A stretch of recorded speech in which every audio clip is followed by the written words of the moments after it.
Good morning, ladies and gentlemen, and welcome at the second session of Business Blitz Strategic Forum 2019. My name is Pika Sharf, and it is my great privilege to be navigating our journey through three dimensions of artificial intelligence during our panel today, which has been organized in cooperation with Siemens. The modern belief in technology and its ability to solve humanity's most pressing issues is momentous.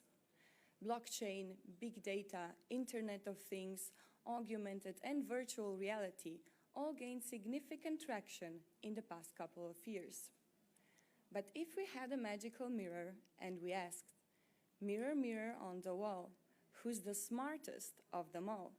the answer would probably be artificial intelligence, the holy grail of technological inventions and the newest obsession of industry, businesses, and public at large.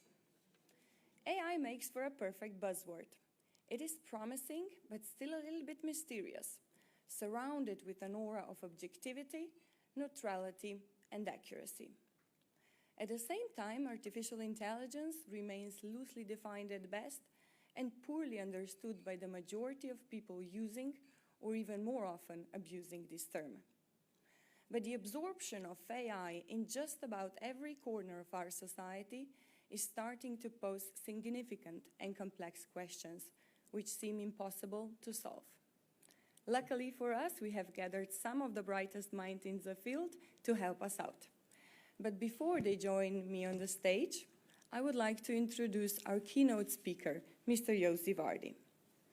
Mr. Vardi is one of Israel's early entrepreneurs who led, founded, and helped build more than 85 high-tech companies. He co-pioneered instant messaging as the founding investor and chairman of Mirabilis Limited, the creator of ICQ, the world's very first widely adopted instant messaging platform. He also had an extensive government career. Among other positions, he was Director General of Ministry of Energy and Ministry of Development. So with his considerable experience in the field of high tech, he makes for a perfect candidate to lay the foundation for a further discussion. So without any further ado, please welcome Mr. Yossi Vardi.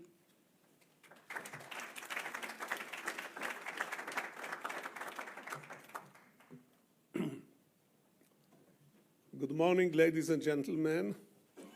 Let me just put my telephone to see the time, because otherwise I may forget when to stop. I know where to start, but I always forget where to stop. I would like to again express my delight to be in this beautiful, friendly country, and especially this region, the Bled area, really give all of us a good inspiration for discussion. It's really very nice to be here. I would like to thank my friend Ziga, that I think that is probably the second most popular person in Slovenia, who invited me. I would like to try to give kind of an overview, bird-eye view of artificial intelligence, where we stand today, actually what it is, where we stand today, where I think it will go, to talk a little bit about the risks, a little bit about some ethical problems, and a little bit about the world competition which goes on dominance of this very important area. To try to do all of it in 7 minutes will be a challenge, but let's try.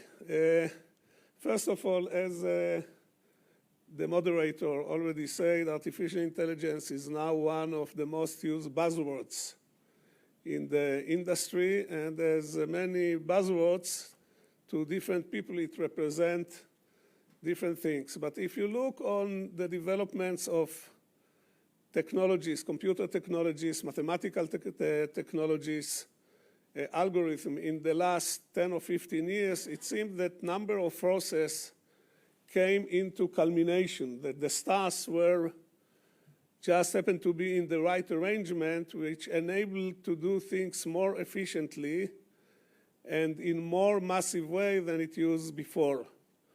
And the powers which came into place, I will try to count them. Number one, some of them has to do in the computer science, the ability to have much stronger processing power, plus the ability to have very rapid communication, plus the ability to have big storage, encompassed together with the fact that the form factor became much smaller, that you can condense much more power into smaller areas, and the reduction in cost of these three things, computing, communication, and storage, created a situation that you can do massive processing of information in reasonable, in economic cost, which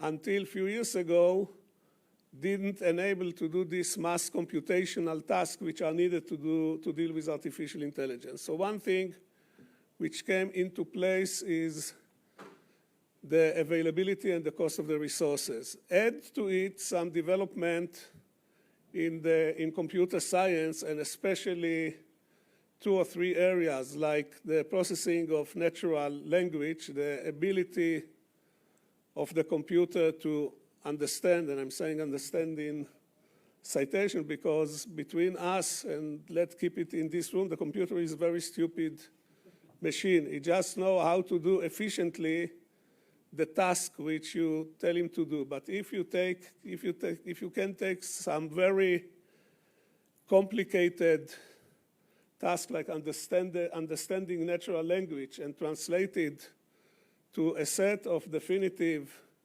instruction, then the computer can interpret it, what is said. So understanding natural language is key to artificial intelligence, and similarly, the ability to process imaging, to, again, understand images are also very important part of artificial intelligence. So we have the resources, we have understanding natural language and understanding images, and the 3 set of capabilities which together create the ability for artificial intelligence is the development in algorithms, the ability to translate tasks into mathematical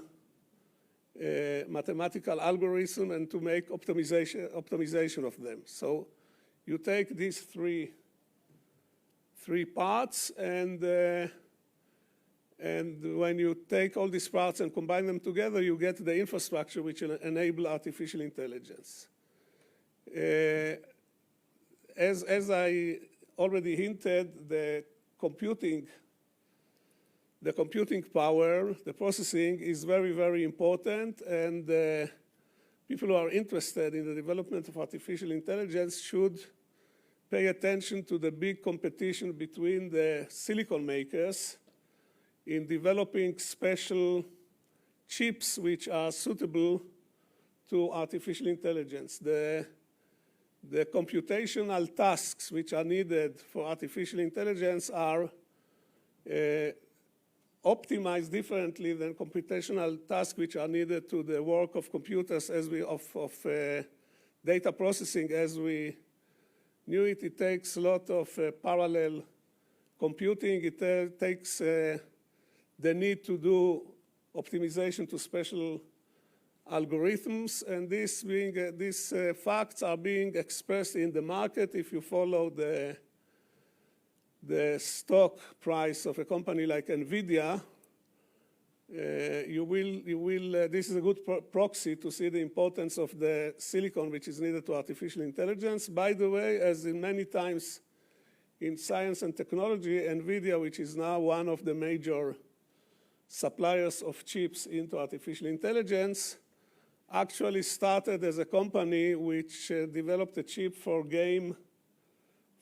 video games. This is what they are business for many years, and then all of a sudden, the computer scientists found that you can use this chip much more efficiently than the standard chips of Intel, etc. Intel is now putting a huge effort in trying to go into the race and to close the gap. And I wonder, I don't know the answer, I wonder what's going on in China. Maybe this is the place to mention, and I'm sure it will come in the discussion, that there is now a global race for domination in artificial intelligence.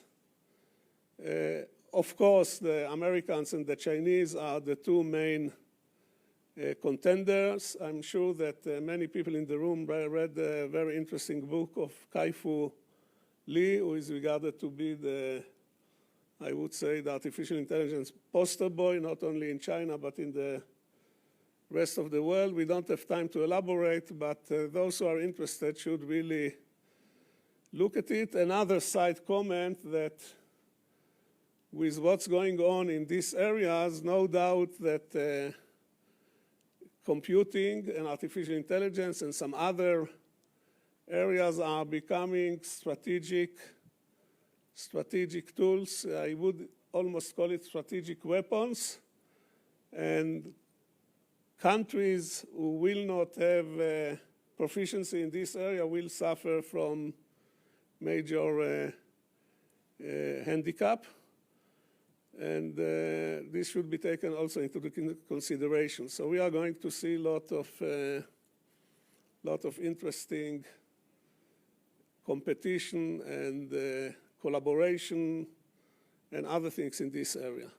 Back to the artificial intelligence itself, I think that the roots, if people want to go back and to ask when artificial intelligence started, maybe it started in how you call this computing machine that you move bits on a wire.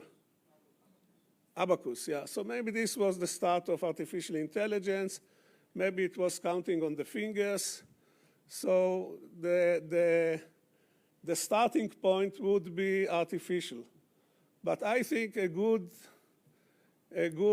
milestone, or number of milestones, are maybe when the first time computer was able to win a chess game against a human brain. This would be a good start. And from then on, it got more complicated and the performances got improved. But if you look on this achievement, which today, I think the computer which was doing it has maybe 1/1000th of the power of this little machine. But I remember, since it happened in my youth, this event that the computer won the game chess, it really galvanized the world. You know, everybody said the opportunities are limited. Today, when we look where artificial intelligence is going to make a difference, it's actually in every walk of life. Again, because of the time frame, we cannot go into it, but I would like just to point out one or two areas which can give an idea. Number one, I think that the experts believe that medicine, as we know it, will be totally different from medicine in 10 years, when it will be based on collecting data and analyzing data, etc. Your doctor, I'll give you one example. Your doctor, when it looks on your blood test, can observe maybe 2 simultaneous changes in 2 of the many parameters, and can deduct for it that you have some kind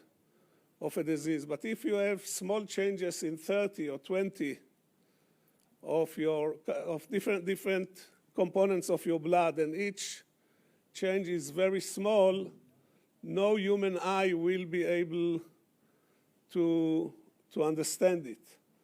If you can take hundreds of thousands of files and go over them and infringe from small changes in the blood counts what happened, then you will be able to have, you will be able to have a much better understanding.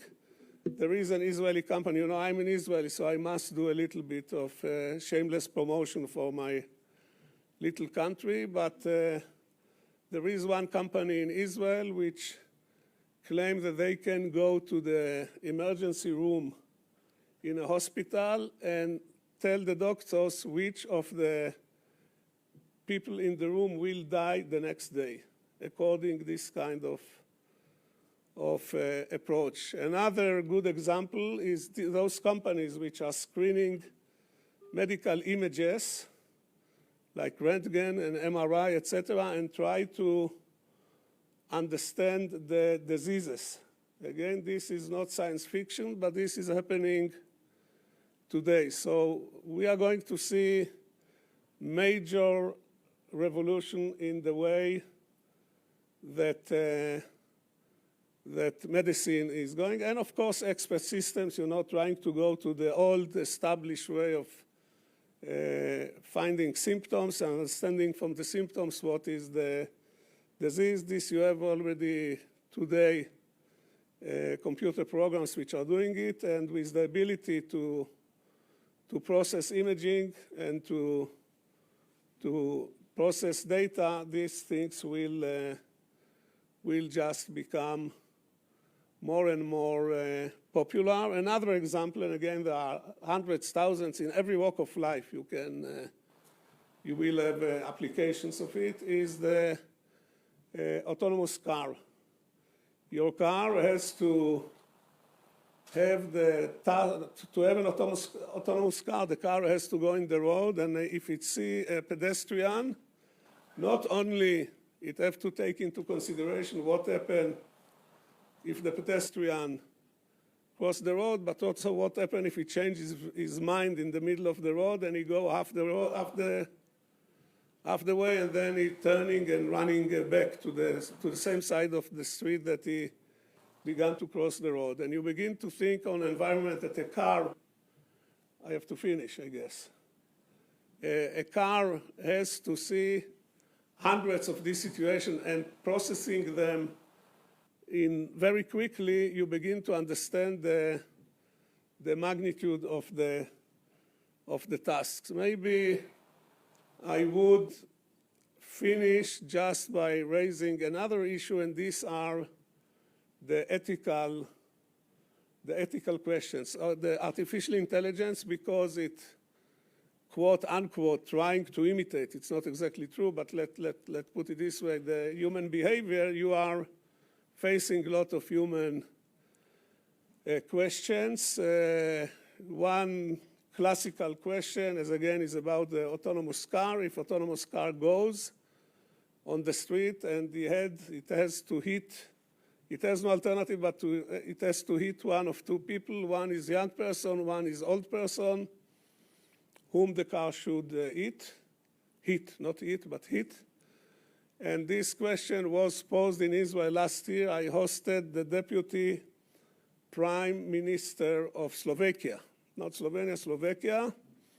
And he told the audience that Slovakia is the #1 country in terms of number of cars assembled per capita. Probably there are a lot of assembly plants in Slovakia, and he raised this issue. He said, a car goes, autonomous car, young person, old person, etc. And when he finished, since I was the moderator, I told him, I have a question for you.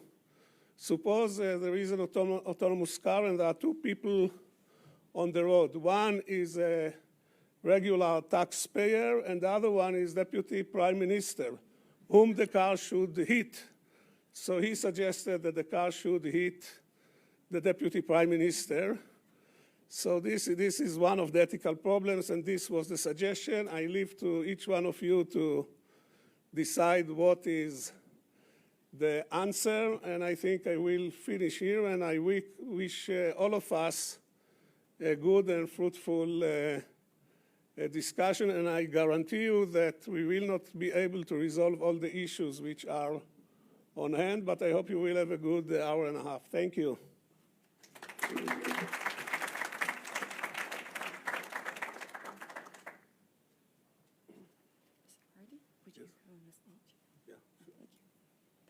Thank you very much, Mr. Vardi. Now I would like to ask all other panelists to join me on the stage. And I am very glad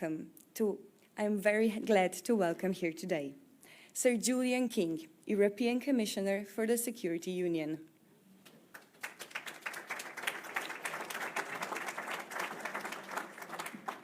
Dr. Jernej Pikalo, Deputy Prime Minister and Minister of Education, Science and Sport of the Republic of Slovenia. Mr. Joseph Domulin, Chief Technology and Innovation Officer at Verint.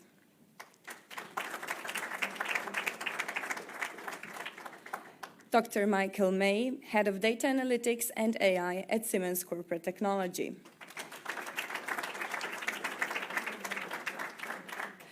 Dr. Matthias Sachs, Director of Corporate Affairs and Government Affairs Lead for Microsoft in Central and Eastern Europe. Dr. Emilia Stojminova-Duh, Assistant Professor at the Faculty of Electrical Engineering and the Director of Digital Innovation Hub Slovenia.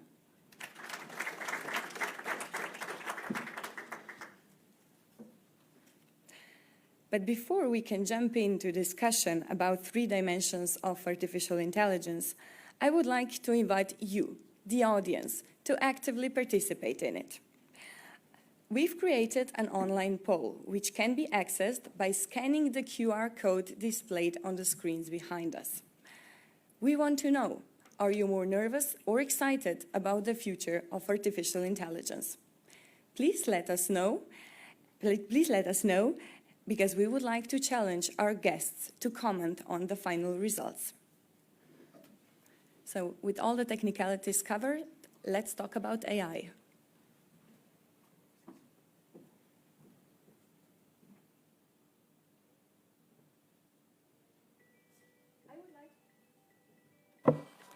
I would like to start this discussion with the wise words of today's keynote speaker, Mr. Josie Vardi, who once stated, and I quote, "People should be given enough leeway to use their imagination and come up with innovative solutions, but dangerous things should be restricted."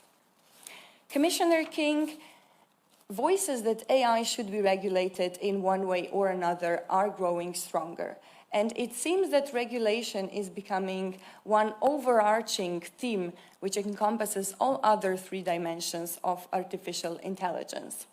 But the question remains, where should we draw the line between permitted and restricted uses of artificial intelligence, and what is the role of the European Union in this process of creation of the global governance regime for artificial intelligence? Do you want to start with that? Yeah. I'm sometimes set up on these types of forums as the guy who is somehow anti-tech and pro-regulation. I just want to say I'm absolutely not anti-tech, and I'm a Brit. I might be a member of the Commission, but I'm a Brit, so I don't automatically reach for regulation. Tech is neutral. It's what you do with it. We can't, I think, set out thinking that AI is bad. AI is going to do lots of great positive things. We heard some examples from medicine, but it goes all the way through climate, transport, environment, skills. It's going to do lots of positive things. It does have the potential to be used, misused for ill, more difficult and challenging things, whether that is tracking people, covert activities, hiding behind a fake identity, social scoring, even all the way through to use for military use and autonomous weapons. So there are some challenges. How do we meet those challenges? Well, we need to have a frank discussion about them. And I think at the very least, we need to have a discussion about some, you might call them ethical, I might call them governance, norms. We need to know what we think as a society around the need for human oversight, transparency, accountability, being able to ask questions about decisions that have been taken by AI and get some kind of explanation, and indeed around the use that is made of data, data protection and privacy. Whether you then encapsulate your answers to those issues in legislation and regulation, or whether you do it through some kind of cooperative norms, I don't know. I think that you need to see what works. I'm very pragmatic and practical about this. I do think that if you're going to try and do this not just in Europe, because as we've heard, the rest of the world's working on AI as well, you need to think about the most effective way of setting those norms. How do you lead the debate? And here, there are different models. They've been used for different subjects. You can have a global discussion. You can go to the UN. You can try and move the debate at a global level. Sometimes that works. It works on climate. It takes quite a long time. And there's a question whether AI is moving faster than that kind of global debate. Sometimes it gets bogged down. I would argue that the debate about cyber norms has got bogged down. There is another model, which is that you lead by example. And on data protection, Europe has chosen to lead by example with the GDPR. Now, people can debate the pros and cons, but here is a model which Europe settled and which others have seen merits in and are aligning with. Personally, I think that that second way might be more appropriate for something as quick, so fast to develop as AI. So I would advocate for a lively discussion, an open discussion at a European level to fix the norms, maybe in regulation, and then lead by example. Thank you very much, Commissioner King. Nevertheless, I would like to explore the question of the global governance regime for AI a little bit further. And for that, I would like to turn to Minister Picalo. Leading countries in AI research and development are at the same time the biggest global powers, which puts them in a very unique, even better position to influence or even entirely shape the future regulatory regime for artificial intelligence. How can a small state nevertheless make a difference and contribute to the creation of a global governance regime for AI? First of all, thank you for inviting me to this panel. As far as Deputy Prime Ministers are concerned, let them be hit because, at least in my case, because they're of no benefit. I'm joking, obviously. But to go back to this subject, what we've done, because Slovenia, in this respect, obviously, we cannot compete, and with bigger countries. We're talking China, we're talking US. And this is where I agree with Commissioner that we can only do it in a multilateral way in terms of European Union. But what we've done is, you see, to this AI case, our visionaries, I'll say in the 70s, have already specialized in AI. So we have been continuously and systematically educating every computer scientist in this country from 1970s on in AI. So we now have about 300 researchers in AI, which is per capita probably one of the biggest cohort of AI researchers that we have. So we have been developing this on one hand, but on the other hand, and that is a recent development, we have also positioned ourselves in a cooperation with research institutes, in that sense with the Institute Joseph Stefan and some other organizations, to do what a country like ours can do. And that is, we can do a lot in terms of what I say everything around AI. Things that we're discussing now. ethical issues, issues of a relation between man and the machine, and so on. And that's why this country is building the first global Center for Artificial Intelligence. It'll be a Category 2 UNESCO Center for Artificial Intelligence. It'll be based in Ljubljana, and it'll be the first of such a sort in the world. Our task is simple, and it's very much in line with what the Commissioner has already said, and that is to connect, to come together. Yes, to compete, but to connect, to come together with comparable other centers like this around the world, and to develop issues. That's one. But then to have also the solutions and to advise other governments, other multilateral fora, you know, whatever we go to, that'll be the task of that center. And this is something we can do. We cannot compete in terms of technology. We cannot compete, you know, in many other ways in terms of AI. But we can compete on, you know, we can cooperate. I rather use the term cooperate in terms of AI, what we can do, how we can actually bridge the divide, because there's a divide in the world between AI and non-AI, between, you know, different stages of development. We can also talk about how sustainable that actually is, because we will need bright people also for other jobs. So, you know, if everyone goes into AI, not everyone will go into AI, but, you know. So it's a question of sustainability. It's a question of that. As well. So what we are saying is comprehensive approach, things that we, as a relatively small country, can actually do, and we're doing it. We're joining this. Thank you. We're joining this global ideas, and I think it'll work, but it's for us to see. Thank you.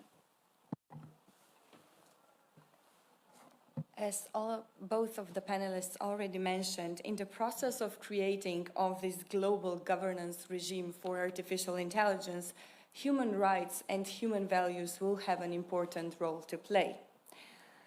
Mr. Sachs, how can AI align with human values? In a world without universal values and ethics, how do we choose whose values will AI be aligned with? Yes, thank you for having me. Thanks for this question.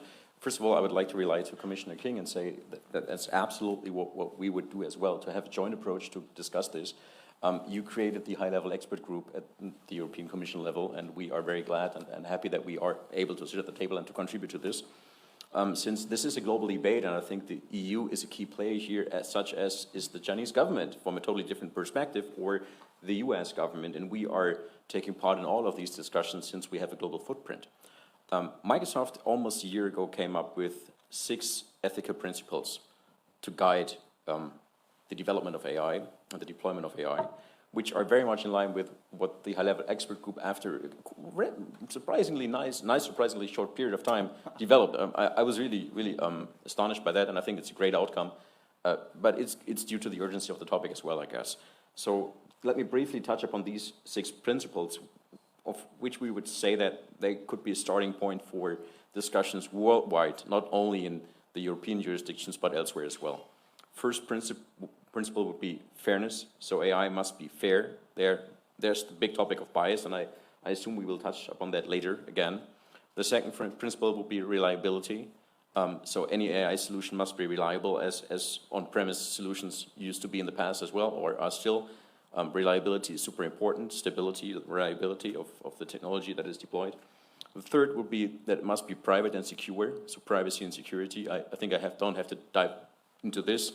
You all are aware of the GDPR and the NIS directive when it comes to cybersecurity, so this is absolutely crucial and needs to be built into AI as well.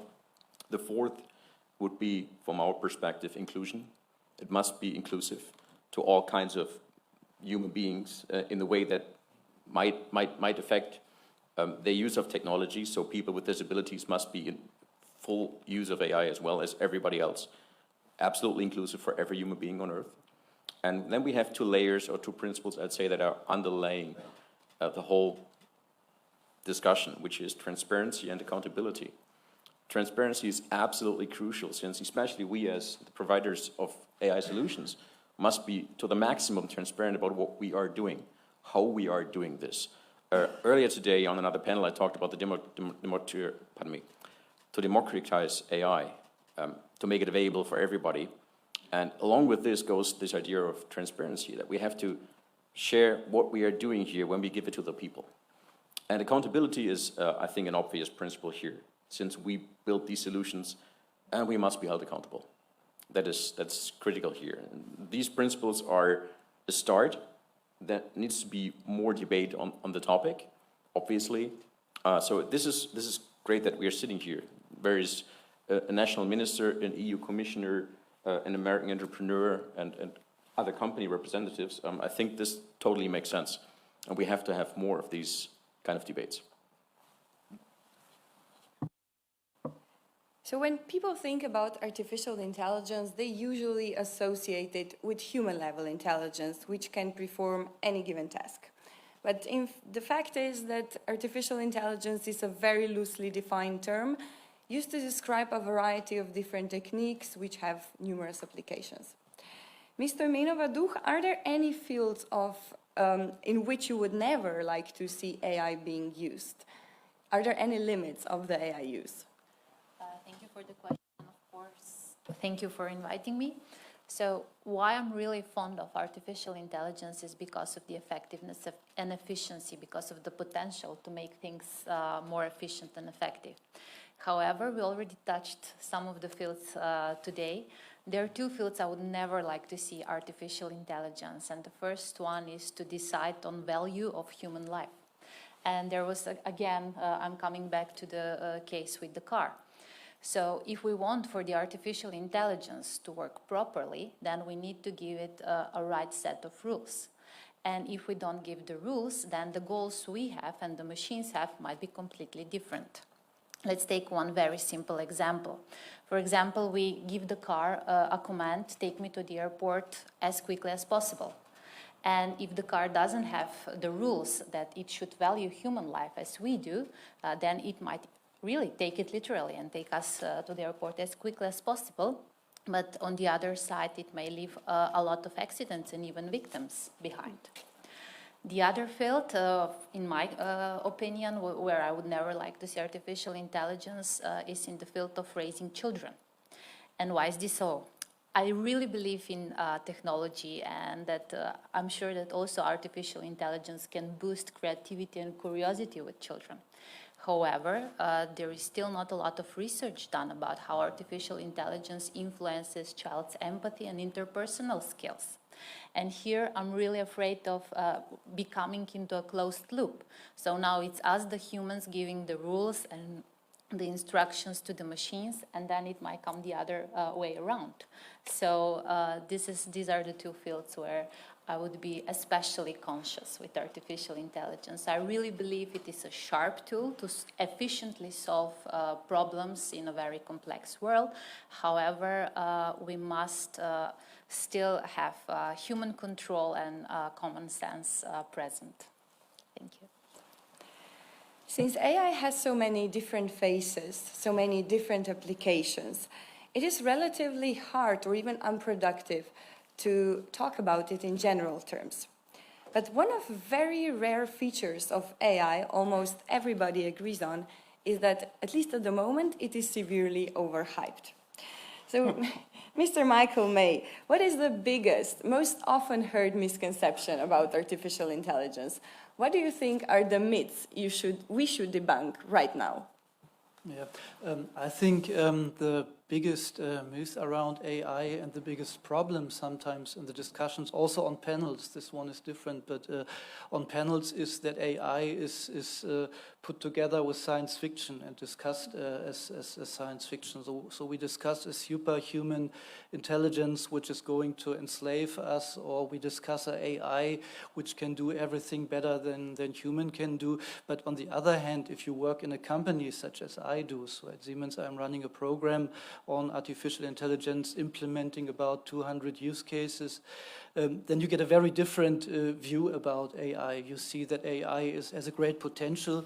It's changing many things. I strongly believe 10 years from now, Siemens won't sell any product which is not somehow AI enhanced, but still it's very far away from the science fiction discussion. So talking about the superhuman intelligence and relating that to the ethical discussion, if you think about AI and if you think about some superhuman intelligence and then you think about regulation to prevent that superhuman intelligence, I think that's a discussion we don't need to really face today. Maybe it's good if some philosophers talk about that already today, if some panels are there, but for me as somebody who wants to implement AI across a whole company, it's much more important to get regulations, to get support on some things, which helps to bring me to prove the value in the next 5 to 10 years.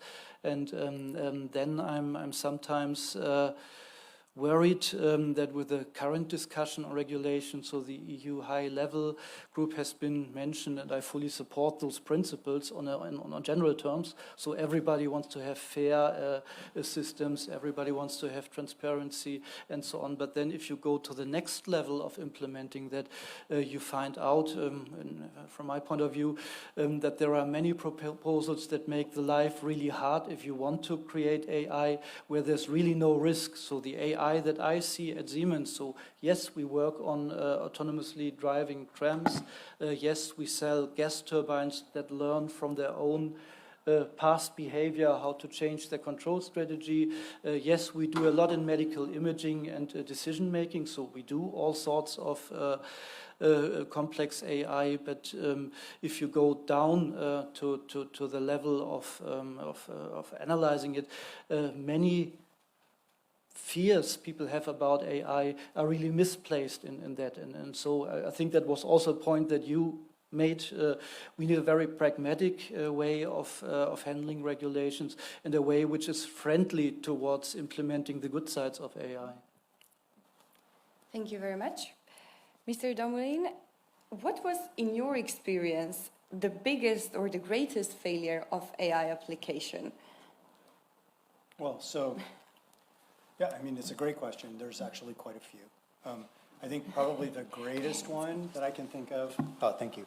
I think the greatest one that I can think of right now, a failure of AI, would be the self-driving car killing a woman, a bicycle rider, at night on a road in the American Southwest. This is a very tragic incident, and of course, and it probably isn't the last time it will happen. Certainly isn't. But there's another one that also is very significant, and I think that one is very extreme, although it's not going to be unique. The ones that we are going to see more of are the things like the Amazon's recalling of their, they had an AI that was used for recruiting, and they recalled it because it was biased towards male recruits. So, and it's good to think about why that happened, okay?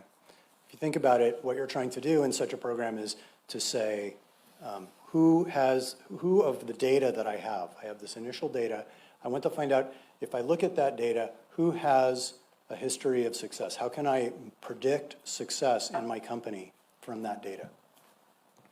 Well, if you have an inherent bias in hiring already, then your data is going to reflect that, whether you mean it to or not. Your data will just reflect it. So if you use it then to train a system to do hiring without humans, or to try to make a less biased decision without humans, but without considering that your data is already biased, you will end up with a problem, right? In some sense, the self-driving car example is in the same boat.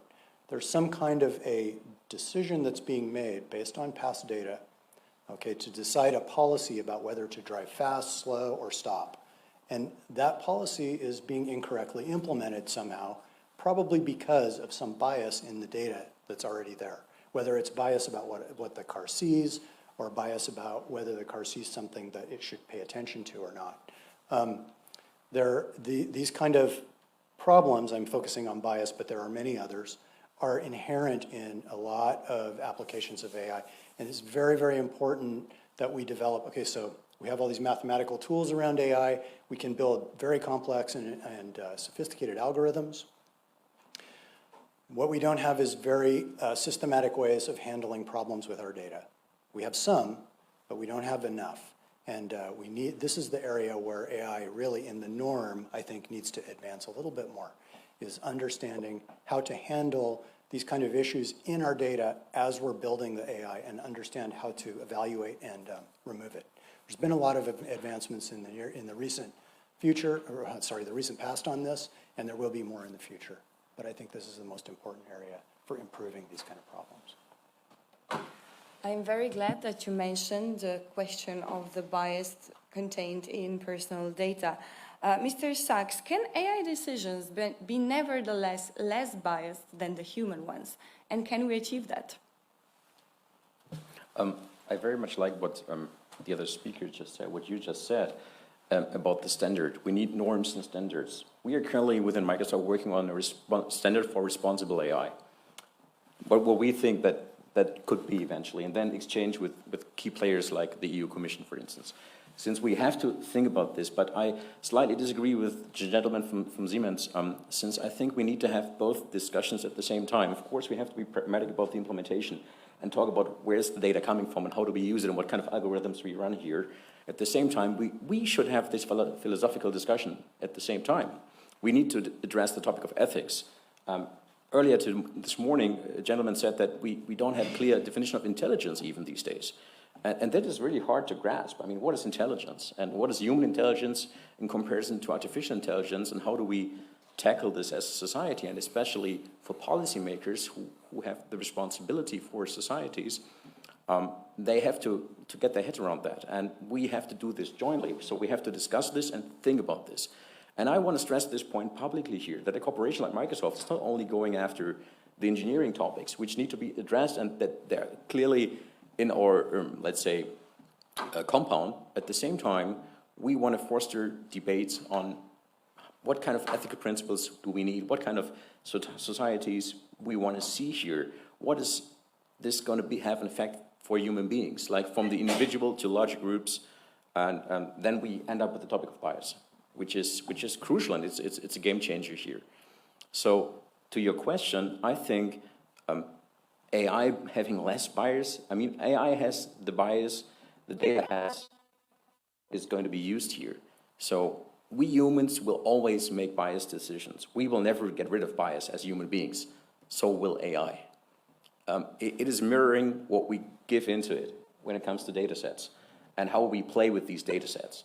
And actually, it's mirroring very much what we do ourselves as human beings. So I think that's going to be a chicken and egg for a long, long time, and there's no clear answer to your question, therefore. Thank you very much. So we've mentioned that AI is only as good as the data used to train it. Mr. May, what challenges do businesses most often encounter when managing data quality? And how do you at Siemens ensure high quality of data?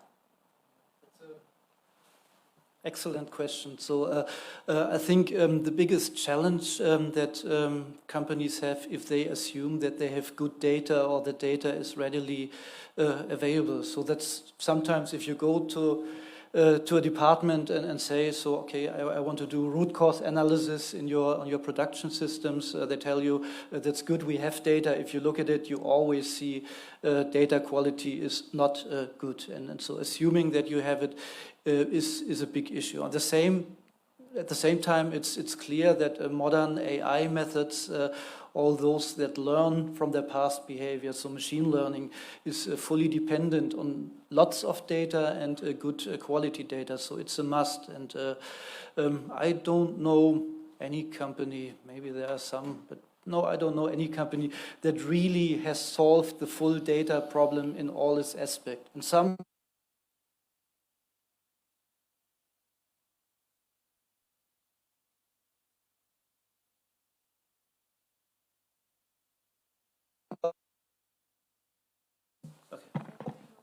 Yeah, the mic doesn't work.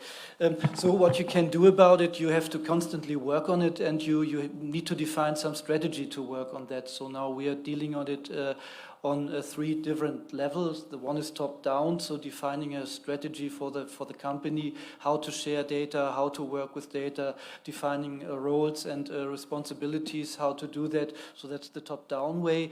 But one thing we have found out over the years, if you just work top down, you don't reach the people at the bottom who actually have the data. So the second thing we're doing is to create a community of data owners that learn that sharing data is a good thing, that want to work together, and that exchange best practices to do that. And then the third thing is to support that with technology. And I think there is great technology around to support that if people would only use it on data catalogs, ETL processes, and so on. One technology that we find especially useful is so-called knowledge graphs, so the type of technology also Google is using for improving the search query results, because that's a very flexible way of combining data in graph structures, and where you are flexible to connect what one department is doing with what some other department is doing in a bottom-up way. So that is something we have found very, very useful. So 3 things: top-down, you need to do something; technology, you need to do something; and bottom-up, you need to get the people that really deal with the data. Mr. Minovaduch, AI technologies are predominantly produced, developed, and marketed by men. How is this lack of gender perspective and perspective of minorities reflecting in AI, and what are the consequences? So thanks a lot for this question. Yes, AI is not diverse, and even if we see the participants of this panel, we can see that this is true. So research showed that only 12% of leading machine learning and artificial intelligence engineers are women. These numbers, we were talking about biases. So the bias reflected is by those who create or train the AI. So if there are only 12% of all the researchers dealing in this industry, this means that there are some issues that should be covered there. So what are the consequences? There are many examples. For example, some car navigation systems are deaf to female voice. Or, for example, in image recognition, the accuracy with which they can process the images is much higher if they're processing images of white male than of black female. So we can already see those gender issues. I was talking about the numbers earlier. So the number for women are really low, but if we take into account people of color or other minorities, these numbers are even lower. And how can we solve these problems is, of course, by involving much more women and much more people of color and minorities into the AI industry. So by involving them into the STEM fields and giving them the technical skills. Another thing is that we must carefully program, monitor, audit artificial intelligence, and this is the way how to reduce biases as much as possible. We've already mentioned a couple of times today that AI is really crawling into every corner of our society. And as AI is taking new roles in the society, we are starting to form partnerships with it. And as any other partnership, our partnership with AI will have to be built on trust. But trust is always conditioned upon our understanding of a certain technology. So I'm asking you, Mr. Picalo, how can we trust AI systems that we do not understand and cannot understand, as they are inherently black boxes? Intriguing, a very difficult question. The usual would be, trust is good, but oversight is better. This is what our policy would be. But when we speak of artificial intelligence, artificial intelligence is a set of algorithms. it's built or it's dependent upon the data that we actually provide and how we train the machine. What is new in my mind here is that for the first time we have developed a machine that can actually compete in what is a human condition as such, and that is intelligence. Albeit in a very limited, not very complex tasks as for now.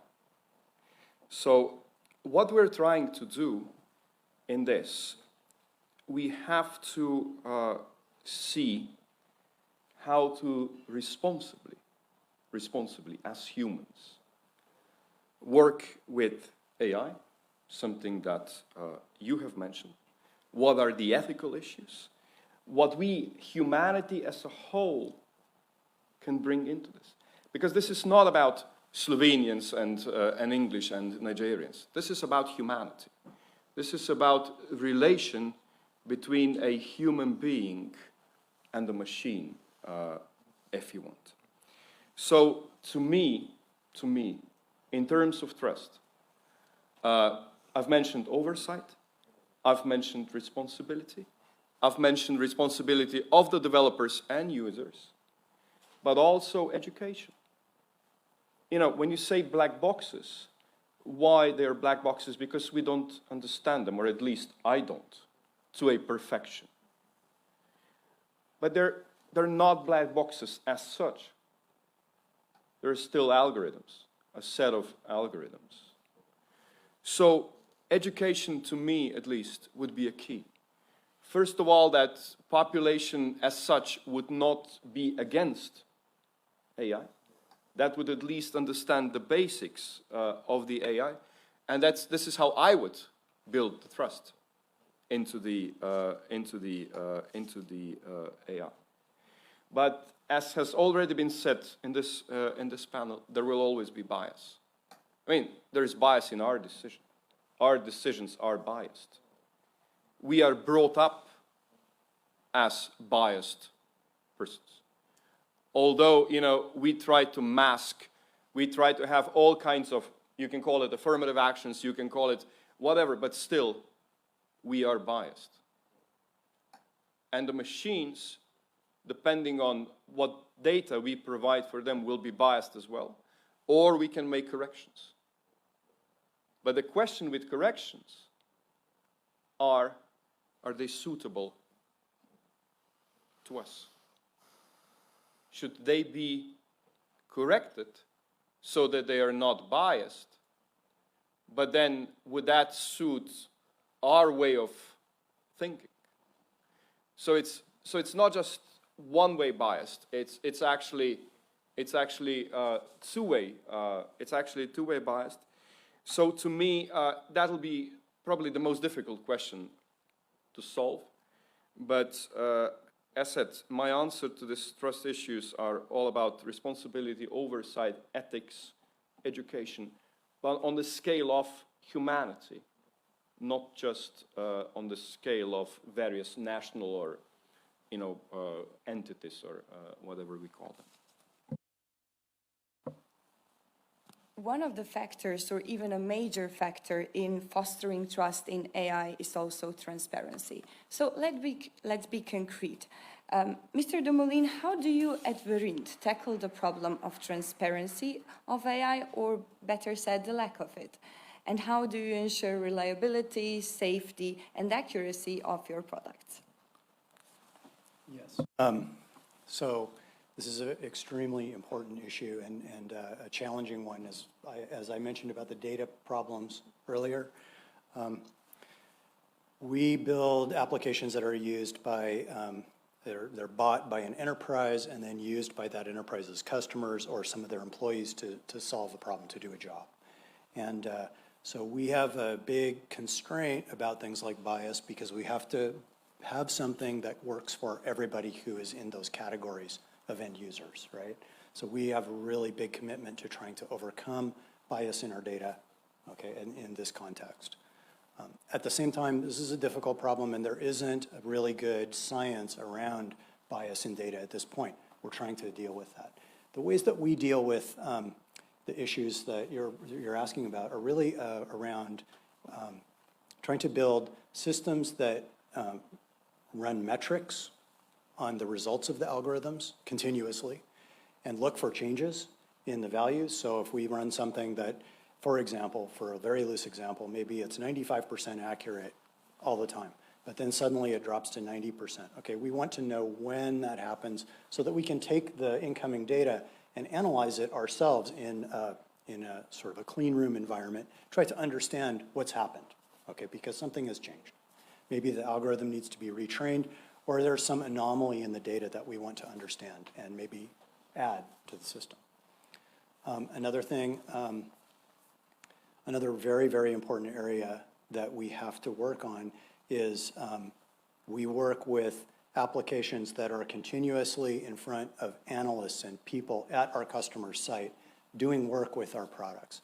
And the reason that that works is because the AI becomes a tool for improving those people's work. And at the same time, we use the applications that present the results of the AI to allow people to give feedback in some way that is congruent or consistent with the workflow that they have to perform in their job. The idea being to make it very easy for them to give us their personal evaluations of the AI, not just like a survey that said, did you like this or not? But something that fits in with their workflow, that they have to, in some way, we are getting some implicit feedback from them while it's happening. So there's really two different things that we do. They're both fairly complex, but one is a statistical approach with metrics that are constantly applied to the algorithms to see changes, and the other is to incorporate the systems and their evaluation for the end user into the workflow of that user. I hope that makes sense. Thank you very much. Before I return to the Commissioner King for my one final question, I would like to remind you to take a vote in our online poll. You only have a few more minutes before we will challenge our guests to comment on the results. Sir King, the emergence of big data and artificial intelligence deepened the already existing divide between technology haves and have-nots. This has created a new privileged class, which has monopolized a very powerful tool for decision-making and prediction to the detriment of the majority of population. I would like to ask you, do you see AI as a new threat? And also in line with the topic of this year's Lead Strategic Forum, I would like to ask you, is AI also becoming a new resource of instability? Well, thank you. It's a nice, easy question to finish with. I think we have to be, realistic about this. There's not much right now that we can do with the best will in the world about developments that might be taking place in another jurisdiction, like, for example, China, where they use data in a way that we feel a bit uncomfortable with to develop algorithms that then produce effects that we feel a bit uncomfortable with. There's not much we can do about that. However, we can lead by example again. In the space within our control, in the loosest possible sense, I don't just mean legal control, I mean the practice of companies, civil society, what we ask of the companies and the services that are providing AI, we can say, look, there's some stuff we feel uncomfortable with, and there's some stuff that we feel more positive about. Can we have AI that we feel comfortable and positive about, that we think is not undermining our values? So can we please not have AI that hides? If it's AI, can we know that that's what it is? Can we please have some notion of knowledge and consent? So please don't do stuff to us when we don't know anything about it and you haven't asked us at all. Can we please not have unauthorized mass surveillance? So there are some things that we can set out as the stuff that we want and expect. And we can hope that that has an effect on the services that are provided, on the economy of AI, we can then see whether we want to take the debate further by having a discussion about some rules, which takes us back to where we started. I think that there are two sets of rules that we really need to think quite hard about. We need to think about the rules that concern how data is collected, and we need to think about, but this, I bow to the expertise on the panel. I don't know quite how we would do this. We need to think about the rules around how algorithms that have been developed are then applied. Because it's all well and good having one set of rules about how data is collected. If somebody somewhere else, a Dr. No-figure somewhere, has collected data and developed an algorithm, unless we have some transparency about how that algorithm is going to be used, we miss something. Let's face it, if it was a question of medicine or a question of food hygiene, we'd want some transparency about the provenance of this medicine or this piece of food before we put it into our bodies. I think we need some transparency around algorithms before we plug them into our society.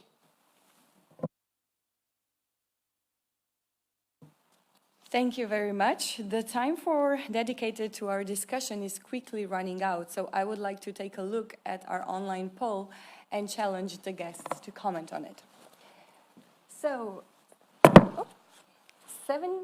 79% of the crowd gathered here in Sonsek Hall today feel excited about the future of artificial intelligence, with only 21% nervous. I must say that I am very glad to see these results, because this means that I didn't manage to ruin your positive view on artificial intelligence with my, at times, pessimistic questions. Now let's hear what our panelists have to say about the future of artificial intelligence and about the results of our poll. Would anybody like to go first? Yeah. She? Of course. Yeah. So I have to say that I would have a hard time answering this question. I feel both ways. It's, for me, very similar to when my first child started driving. Okay, I feel very nervous and very excited at the same time, right? You know what I'm saying? Everybody who has children has thought about this probably. But the idea of AI, for me personally, is exciting because I just happen to be very interested in the technology and I like doing it. I do it for fun. And I would do it for free. I shouldn't say that too loud, my boss might hear. But the social aspects of it, there are a lot of risks. It's very new, and in some sense, it's very much like automobiles as they first came out. It's very risky, and we have a lot of work to do to sort of mitigate that risk and have us all understand better what those risks are and what's acceptable and not. Thank you very much. Mr. Picalo? Thank you. I have to say I'm more excited than nervous, really. But I'll tell you why. If we go along this path, sooner or later, in 15 to 20 years, job situation on the job market, the jobs that we will do will be to a large extent automated, either through different technology, but also because of the AI. But now imagine someone that yesterday was the first school day in Slovenia.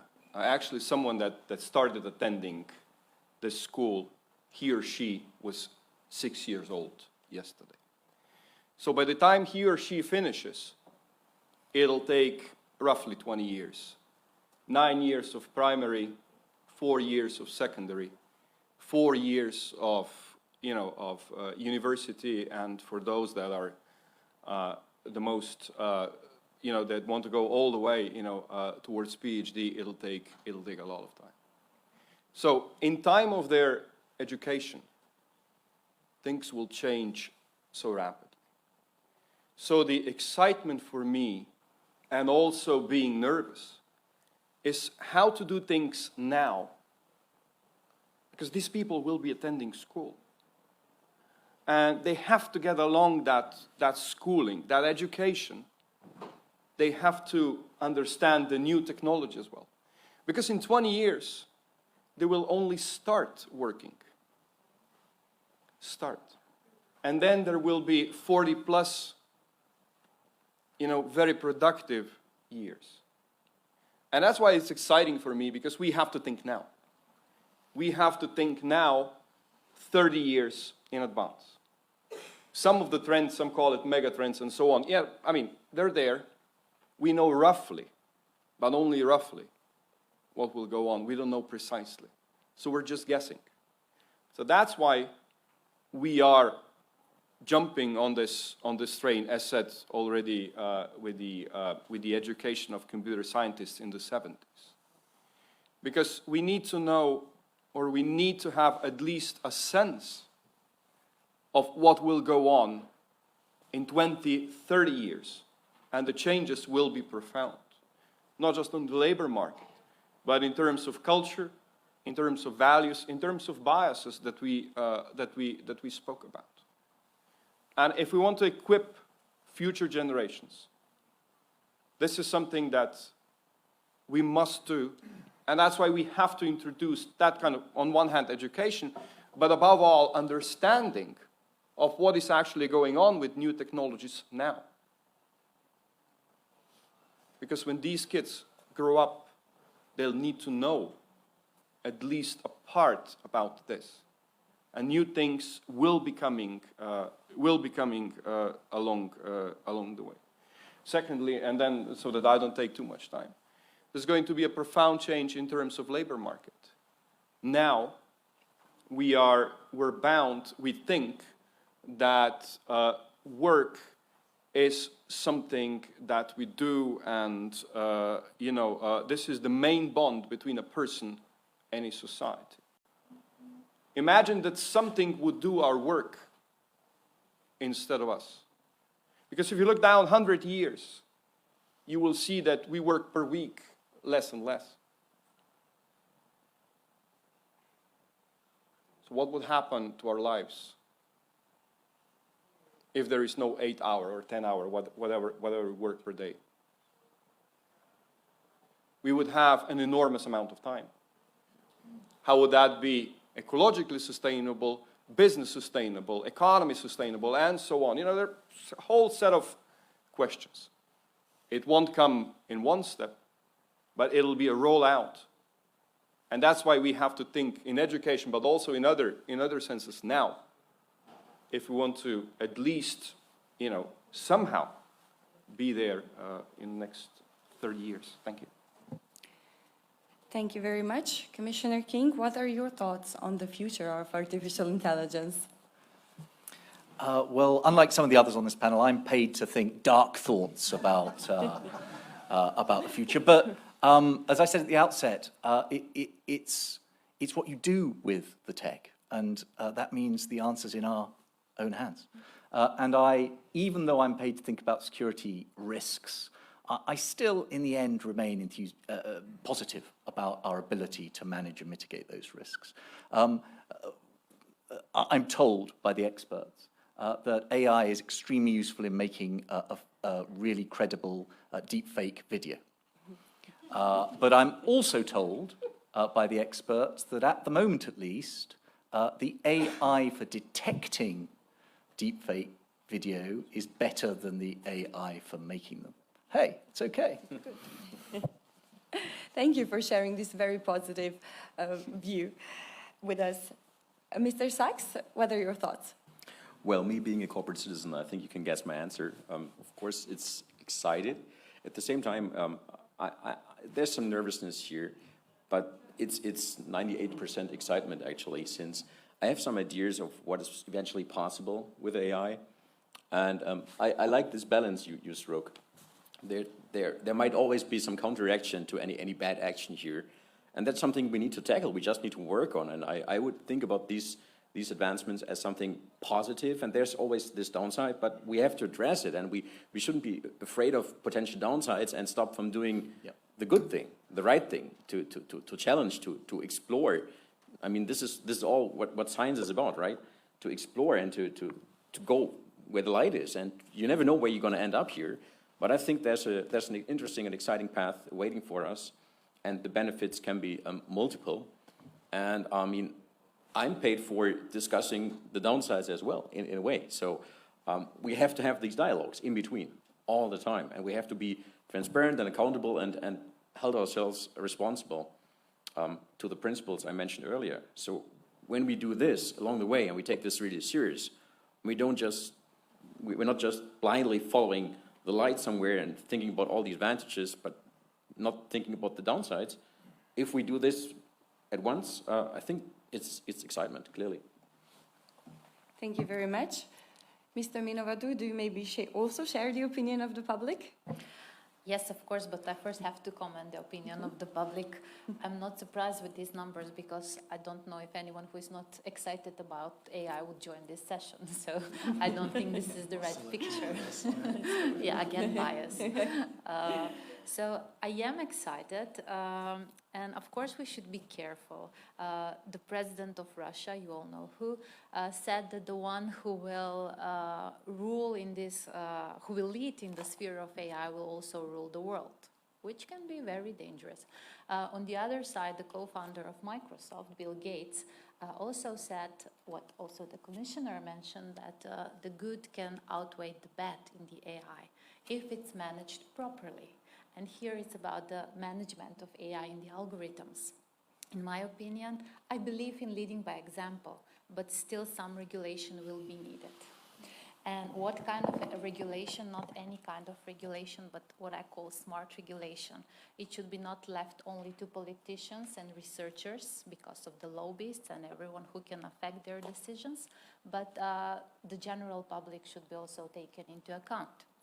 And my vision about AI is when it matters humankind, then the algorithms and the data sets should be public good.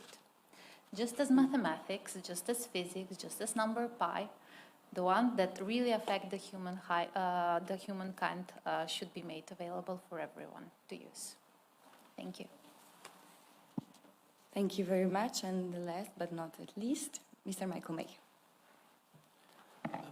I'm, of course, very excited about the topic of AI.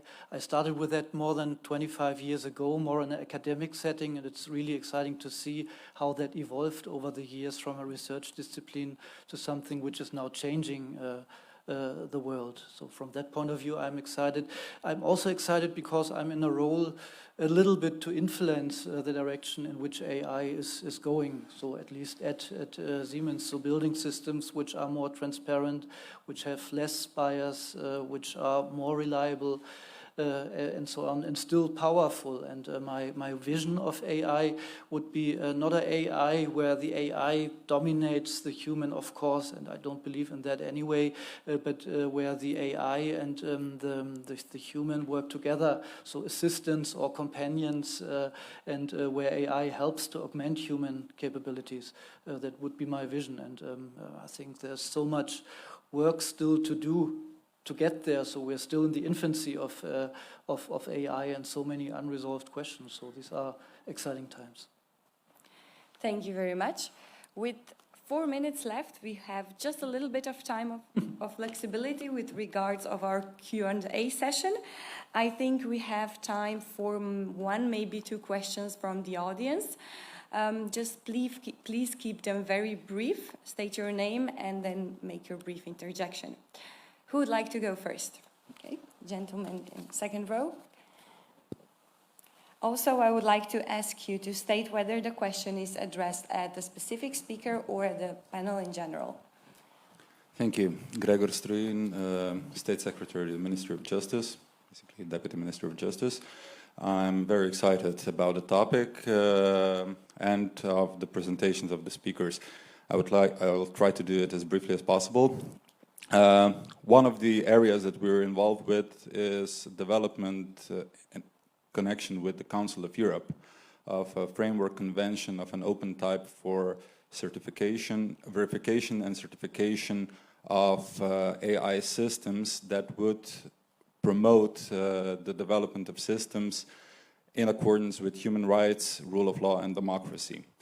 The idea is to establish one of the channels that will enable verification of producers and systems for a further application and further development of standards in topics. one of the standards that have been developed was with the CEPESH for applications in judiciary.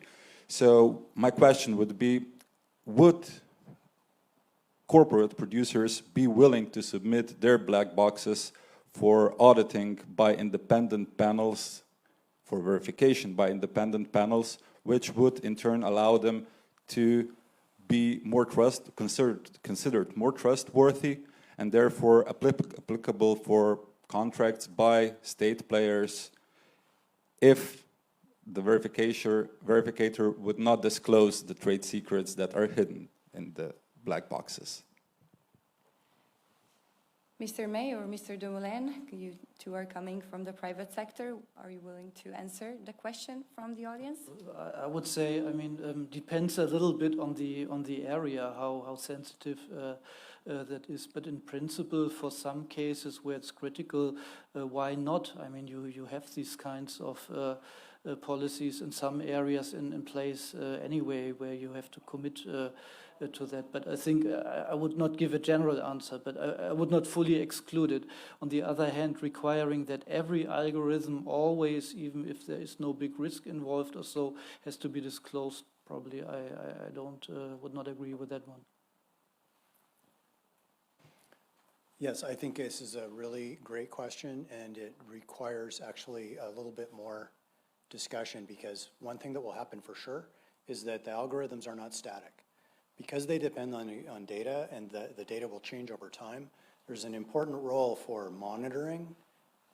Yeah, there's an important role for monitoring and for evaluation, constant evaluation. And because of that, the algorithms like, for example, Google has a wonderful, and Microsoft as well, has really good tools for doing machine translation, so translation between languages. But these tools change all the time, and they're very, very large and complex. So the actual process of evaluation would require maybe something different than what we normally think of as evaluating in that context. Right? It's not really a system, it's an evolving thing all the time. May I very briefly just add to that? We have a lot of work going on with standardization certification bodies all around the world. And I think this is the most important thing to do, since we want to have standards which are applicable across jurisdictions. That is something we have to have, even not only in the European Union, but globally, let's say. And we would try to work with China as well on these things, if possible, so, right? And we are trying to be compliant with whatever standards are brought up. We are collaborating with all the groups and certification bodies there are. We do appreciate your ministry's efforts. Want to contribute here, want to participate in these debates, and like lift it up to the next level and create standards and certifications, which are then going 360 and going to be sufficient, and then publicly talk about this, what has been done there.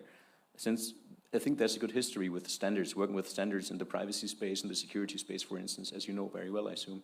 And we should go for something similar in the AI space, but this is just the beginning here. Unfortunately, our time has run out, almost on the point, if I might add. I'm not going to take a lot of your time to wrap things up. I would just like to add one final comment. It was Isaac Asimov who stated that the saddest aspect of the life right now is that science gathers knowledge faster than society gathers wisdom. Our ignorance may very well be the single most dangerous dimension of artificial intelligence. And I think our panelists did a marvelous job in changing that today. And for that, I would like to sincerely thank them. But this is only the beginning of the journey, because the world of AI is big and full of surprises. So never stop exploring it. Thank you for attending our session, and enjoy the rest of Blitz Strategic Forum.